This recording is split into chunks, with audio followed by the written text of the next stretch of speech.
Welcome to PC Error Detective. In this video, I'll show you how to show all channels in Discord to members and explain how to fix hidden channels using the correct permission settings. Step 1. Click your server name at the top left and open Server Settings, because this is where all role and channel permissions are controlled.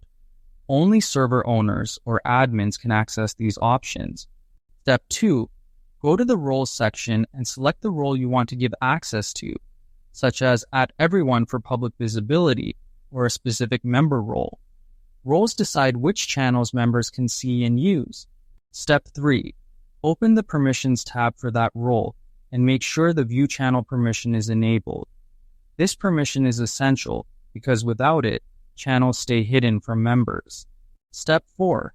Check your channel categories and individual channels to ensure they inherit permissions from the role. If needed, manually enable View Channel inside channel settings so members can see everything. Step 5.